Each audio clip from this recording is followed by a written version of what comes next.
What is up, everyone? Chris the Dice DGen here, and we're going to be going over my trip report from the cruise that I just took with girlfriend DGen. Sit back, relax, there's a little montage, and then I will hop into all of the juicy details. So let's roll that montage.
What is up, everyone? Chris the Dice DJ, and I hope you guys enjoyed that little montage of the trip. Kind of went over everything we did.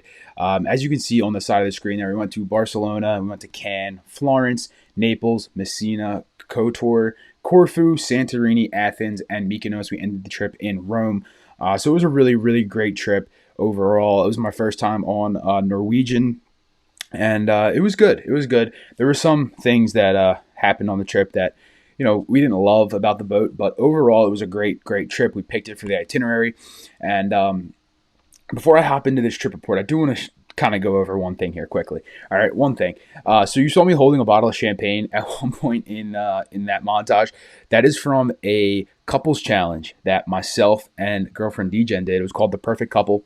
And, well, let's see what happened. So I muted the volume here because there's songs that are going to get copyrighted.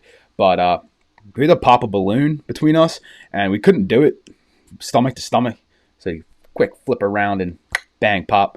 And then you sit on me to pop it, and we popped that one nicely. And then she had to pop it with me turned around. So, I had to do a little hand gesture up the back and stuff, make it all fun.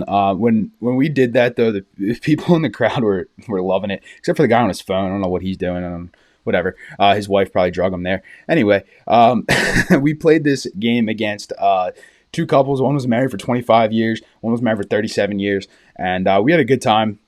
And let's see what happened. Let's see what happened there. Why was I holding the champagne? Was from Brazil. Ladies and gentlemen, the winner is none other than couple number one. Couple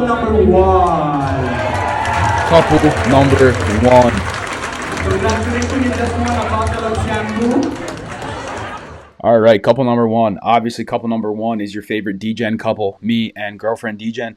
So we ended up winning that. It was a lot of fun. We had friends filming for us that we met on the trip, and they were awesome. We're looking to link up with them again soon. But let's go over the trip, right? So 11-day cruise. That's a long session of gambling. And also we went to Monte Carlo, which if you haven't been there, it's absolutely gorgeous. The casino is phenomenal. I didn't get to play craps there because the craps tables are closed during the week. They're only open on weekdays. But I did play roulette and I did play slots. I ended up at Monte Carlo, which was really, really nice.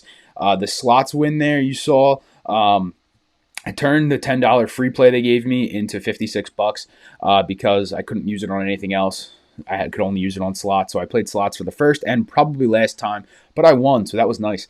And it was fantastic. Here is a chip from Monte Carlo. All right. So that is from the casino. They didn't have any €1 chips. So I took a €5 chip because you guys know I like to collect my chips from the casinos. And then side note, here is a Norwegian chip, right? $1 Norwegian chip from the boat. And then just a couple other things from Monte Carlo. I bought these. These weren't from the casino. It's just a chip there, and then has Monaco on the back. I got a couple of those in different colors here. So just to have, kind of cool. And then also got a check for Monte Carlo, a $100,000 check. I didn't actually win $100,000, but wouldn't that have been nice? Anyway, Monte Carlo is gorgeous. There may or may not be pictures in that montage. You're not allowed to take pictures in there, so there may not be pictures. Wink, wink. All right, so you guys can go take a look and go back to see Monte Carlo. And if you want to see it again, just scroll back to the montage and you can see some pics from there. Also, one other thing while I'm showing some stuff, when we were in Athens, I got these marble dice. They're pretty cool. So you can see them there. They got pips in gray. These aren't actual casino-sized dice. These are kind of big, but they're rough because it's marble. These are handmade by a crafter in Athens. So I bought those. Girlfriend DJen actually found them. They were pretty cool. So what you guys have been waiting for, the trip. How did I do? Well, I'll tell you now, I ended up down $200 for the trip. Now, obviously, did I want to win? Of course, but I didn't. But $200 really isn't that bad over the 11 days. Cost of doing business sometimes. And I was up throughout the trip. I was down. It was kind of here and there. I had a couple bad sessions that really, really kind of hurt me. You guys know I'm a stop loss zero type person, right? So when I bring money to the table, willing to lose it all. That's why I had the envelopes set up, right? So I dug into 3 total envelopes. One was for Monte Carlo, so I could change the U.S. dollars into euro because they didn't take U.S. dollars, so I had to exchange it. So that was why one envelope was open. The other 2 were opened for the boat. And my typical buy-in for craps was $500, and for any other games I was playing, it was around 300. So blackjack and roulette were usually 300, but craps was a $500 buy-in. I did play bubble craps. My buy-ins there were like $100 or 200, and I turned them into some good profits there. And then, but like I said, I played blackjack, roulette, craps, and bubble craps. I didn't play anything else on the boat. I thought about playing in like the poker tournament and the blackjack tournament, but timing wise, it didn't line up for the schedule. But how did I do? Right, so the trip overall, like I said, I was down. Craps was good and bad for me. It started out decent. I was up a little bit. I was up more on bubble craps than I was at the actual tables, and that's due to 2 things. One, I had my bets cleared, and I didn't fully recover from it yet. So that wasn't ideal. Because you guys know me, I play the regression type strategies. I was out there with my DGen triple threat. I was going for my 3rd hit when they called a no roll and cleared my bets. Why did they do that? Well, they said I wasn't hitting the back wall, and they warned me twice about it.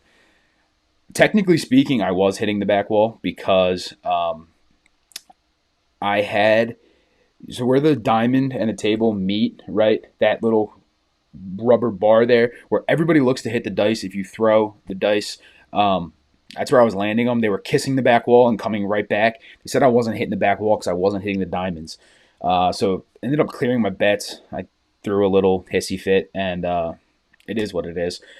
Also, there wasn't a lot of people playing craps at the actual table, and you guys know me, I don't love to play by myself, so that was a little bit of an issue for me because I was shooting a lot, and I was actually getting, like, my arm was getting tired, and I was getting lazy with my shot, so that didn't help me out too much either. But overall, I was down a little bit at the craps table. Honestly, probably the $200 that I was down, maybe exactly what I was down at the craps table. I started keeping a log of everything that happened, but then there was random sessions where I went in quick and out, and I wasn't keeping full track of it. I just know what my net total was at the end of the trip. That's how I know how I did. Blackjack, I got beat bad one day playing blackjack. It is what it is. I was getting beat by 19s, 20s, and 21s from the dealer. I had one point where I had 19, 20, and 18, 3 straight hands. Dealer had blackjack, all 3 hands. It is what it is. Happens sometimes, and I play like a ladder type system when I play blackjack, so I got beat there a little bit. Roulette, I did actually pretty good on roulette. I have a weird system that I play on roulette, and it was working for me. But there was, on the last day, there was a crazy Canadian guy, right? So shout out Vince Armenti. It wasn't him, but he's another crazy Canadian. And Vince knows I love him, so I can call him a crazy Canadian. He'll probably say he's a crazy Canadian himself. But there's a crazy Canadian guy who's throwing thousands on the table at a time. And he was, 500 on black. Lost, he'd go like 1,000 on black. I mean, it was degeneracy at the highest form, and I was there for it, right? I was there for it. So we were both up after a session, and I had to go because I had dinner reservations with girlfriend Dijon, and he goes, one more roll, what number are you picking? And I don't know why I said it, but I said the number 34. Why did I say 34? I have no idea. That's not my number. I don't like the number 34. I have no reason for picking it. I just said the number 34. Guy puts $100 chip on 34. He put $500 on the third 12 and $500 on the first row, the column for the first row of numbers, because that's what 34 is on a roulette wheel. Wheel starts to spin, and we're both watching this thing like a hawk. I didn't really care all that much. I had a small bet on the 34, but he had a lot of money, obviously, riding on 34. Ball's coming, it starts hitting stuff, and it's coming to a close. All of a sudden, it bounces into the 34, bounces out of the 34, and he like at this time, right? This is all happening in like split seconds. So it happens. He goes like this and turns away, and then I go, "Holy shit!" and I yelled it because it bounced back into the 34. He didn't believe it. He comes to look. It's in the 34. Guy jumps on me and starts like kissing me on like on my face, and like it was insane. We were like running around the casino. I didn't win that much, but he hit for a nice chunk of change. So shout out to my friend Philippe, crazy Canadian. Love that dude now. But yeah, we had a good time. So overall, guys, again, I played, a lot of different games. I was up, I was down. The most I was up was about 500 and change. I think it was like 520 was my highest that I was up. The lowest I was down was 747, I think 747. I'd have to look at my notes exactly, but it was around 747. Might have been 750, something like that. That's what I was down the lowest. I was going into the last day when I brought it back playing roulette and blackjack. I didn't play any craps on the last day of the cruise because the table was closed for most of the day. So it is what it is. I don't know why it was closed, but I was playing blackjack and roulette. Brought it back and ended up the trip down $200. So not too bad. All right, guys. Again, it was a long trip, right? So those days you got to manage those swings. You're gonna have some good days on a long trip. You're gonna have some bad days. It's gonna happen. So keeping an even keel, boat pun. Yes, I was on a cruise. All right, that's enough. Not a dad. These are dad jokes. Whatever. So yeah, even keel, right, with your emotions. You can quickly make it back. You can also just as quickly lose it. It is gambling, so you have to be smart with that. So when you are playing on those long type sessions, right, 11 days is a long time. You got to maintain that balance, right? You can't let the big wins affect you too much, but you also can't let the big losses really eat at you either. You got to keep it even. And you don't want to chase those losses, right? You want to chip back at it slowly. That's how I did it. On the last day, I went to the casino 4 times. All right. I would go in, I'd win like $100 and I'd leave. I'd come back a little bit later, $100, leave. And I kept doing that just to chip back at that loss. And then I was very close to being back to even, and then I ended up losing a couple of hands in a row in blackjack, and I didn't want to lose anything else, so I ended up calling it there. But overall, guys, not too bad, right? Down $200 for 11 days. If you do the math on that, it's like I think 18 something. So the cost of doing business, it was a good time. We had a lot of fun, and overall the trip was fantastic. That's my trip report, guys. I hope you enjoyed it. I hope you enjoyed the montage there. If you have any questions about what I did when I was there, feel free to shoot me an email, drop it in the comments down below. Before any of you ask, I did play a lot of the systems that I talked about in my other video where I said what am I going to bring with me. I played the rabbit, the Velveteen Rabbit. I played the 678. I played the Skill 66. It's just there was the one day on the craps table where I couldn't do anything right. I went dark, table went light. I went light, it was dark. I went hybrid, and like it was just I couldn't do anything right. Those days happen, right? So you live, you learn from those, and they make us better craps players, guys. So that is my trip report from the cruise. Apologies for the delay on it. I deleted the video file that I had recorded to upload, and now I am getting back to recording it again. So I hope you guys enjoyed that. If you did, please drop a like on the video and subscribe if you're not subscribed already. I appreciate it. And I will see you guys all real soon. Peace.